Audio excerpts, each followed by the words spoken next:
to all of you. I don't know how tired you are for a day-long deliberation. At the outset, let me thank Deccan Herald for organizing this wonderful event wherein you are getting stakeholders from all sections of society, from Nama Bengaluru, to think of the future as far as 15 years away from now. And yes, unless we look into the future, we will not be able to cope up for it, plan for it efficiently and effectively. And governance is supposed to be a key for any growth. And our Honorable Chief Minister and Deputy Chief Minister, under their leadership, Bangalore certainly is the priority of the state. Not that beyond Bangalore is less, but then Bangalore, due to its high potential for growth and also contribution to the economy, certainly holds a very, very prestigious point. And therefore, it's in the fitness of things that we all put our heads together. We try to solve the issues because it's full of a lot of challenges. Look at our strengths and then build on it to see that we are number one in the world. We already are, I think. Yeah. We were known as a garden city, and then we got the Silicon Valley title, and now it's the Greater Bangalore with greater issues, greater challenges, and greater potential as well. If I look at the GSDP, the economic growth, as on at present, it stands at 315 billion. And by 2040, we are going to reach 900 billion, which is more than triple, which is going to make us as the India's largest economy. Bangalore's current contribution to state's GDP is 40%, and by 2040, we expect to reach 50% of the GDP growth, which means Bangalore alone will contribute 450 billion to our GDP. The Bangalore's leadership in IT and ITES sector is well known, with 1.5 million professionals who are driving 40% of India's IT exports. And what do we expect by 2040? We are going to take up these exports by 50% of the country. No wonder it is already a national technology capital. Apart from ITBT, we also know the biotech revolution, and the potential for biotech is much, much more. As we stand today, we have 60% of India's biotech firms, and the value is 31 billion as in 2023. And it is expected to grow to 200 billion by 2040 as per the estimates, which is also going to create 1 million jobs in this sector. More jobs, more industry, more growth, more population, and then more problems also of infrastructure. Well, we are looking at many initiatives to ensure that we cope up with the infrastructure and we don't leave behind other sectors. For example, state's automotive and EV ecosystem is equally dynamic. We have the EV adoption rate of about 15% right now, and by 2040, we expect it to go up to 60%, with 5 lakh jobs, but more importantly, a more pure air to breathe in. As far as semiconductors are concerned, Karnataka's strong design ecosystem is expected to evolve into 2 to 3 fabrication units by 2040, contributing to 40 to 50 billion to the economy. We just heard about the renewable energy.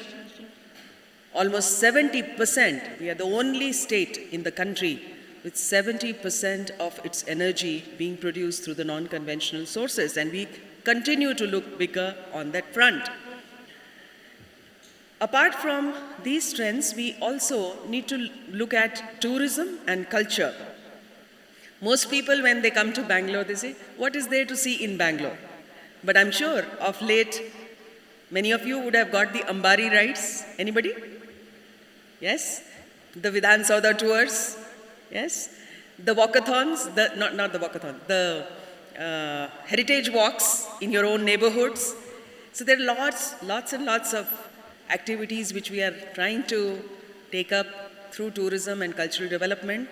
And a recent hit was our Bangalore festival, Namma Bengaluru festival, which was with PPP partnership with the corporate sector.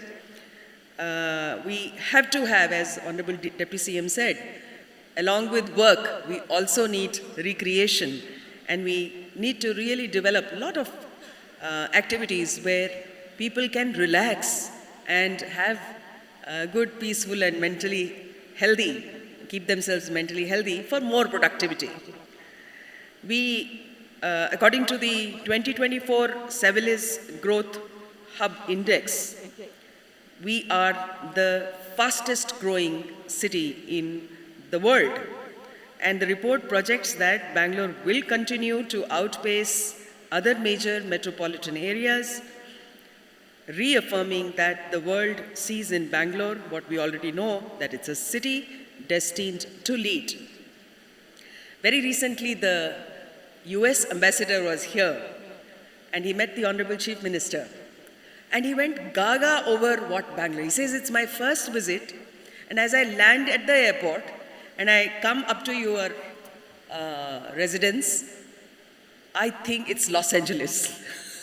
that was a very flattering thing. And next he said that all my US companies, they are queuing up to be in Bangalore. They want expansion only in Bangalore, and therefore the consulate, which is going to be also set up permanently in Bangalore, and people will not have to go to Chennai, is going to be a reality very soon.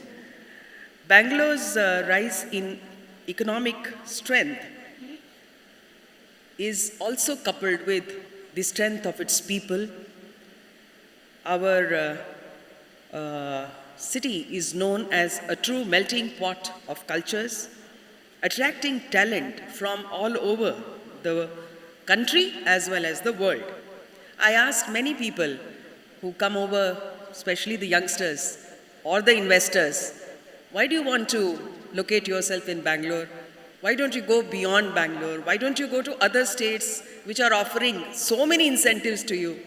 They said the ecosystem cannot be replicated. What I get in Bangalore, readily available, the real raw material of talent, which I cannot find elsewhere. And therefore, that is my real investment, and that is what is my incentive to start the business and projects over here.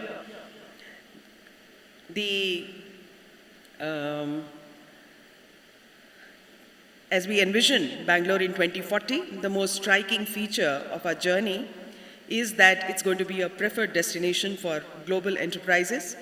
Multinational corporations no longer see Bangalore merely as a back office, but they see it as a nerve center for innovation, strategy, talent, and the city's unique blend of skilled professionals, cutting-edge infrastructure, and progressive policies has transformed it into a launchpad for global operations. And I must mention that International Airport, Bengaluru Kempegowda International Airport, is also one of the best in the world and therefore jewel in our crown. It is here that the companies design products for the world. They manage billion-dollar strategies, build technologies for tomorrow. The transformation is best reflected in the phenomenal rise of the global capacity centers. I'm so happy to say that about 875 GCCs are already here, which accounts for 40% of India's total GCC footprint. And we aim to bring in another 2,500 GCCs by 2040, which will make it the largest GCC hub in the world. Karnataka is a home to 18,000 startups 13,000 of them are in Bengaluru alone, and 40 plus unicorns as well. We are looking at decentralizing innovation. We are trying to emulate the Bangalore model in other parts of Tier 2 and Tier 3 cities as well. By 2040, Karnataka is poised to rank among the top 3 global startup hubs, competing with Silicon Valley and Tel Aviv. Bangalore continues to command investor confidence. Very recently, in 2025, we attracted 3.8 billion, reaffirming its position as India's startup capital. All these numbers are more than statistics. They are a testament to Bengaluru's resilience, its unmatched investor confidence, and unstoppable rise as India's global innovation hub. We have a large number of innovative and transformative projects like the AI City, the Quantum City, the STRR, Innoverse, the Queen City, and so on. And no wonder Bangalore is the city of future. Bangalore's vision for 2040 is not about just technology, but it is also about sustainability. Bangalore's Climate Action Plan and Resilience Plan has already been formalized, and it is the city's first data-driven climate roadmap, which is aligned with IPCC, AR6 and the Paris Agreement. I feel that this part of Climate Action Plan, restoring our lakes, parks, and other traffic junctions, etc., is very important, and equally important is to combat urban flooding, which some of us have faced the stress. And I'm sure in the coming days, the World Bank, which has come forward to assist us, should not see Bangalore flooding again. And I'm sure some of you would have also seen the success story of our K100 project, where the stinking drains have today become a place for public to sit and chat and enjoy the flowers and the foliage. As we look towards 2040, Bangalore should not limit it to be only a capital of technology and innovation, but also a capital of sustainability and inclusivity. A city we are building is smarter, greener, and fairer, which inspires the rest of the world. Let us therefore pledge today for Bangalore in 2040 will be remembered not only for its skyscrapers and startups, but for its spirit of innovation, celebration of diversity, and its leadership in addressing global challenges.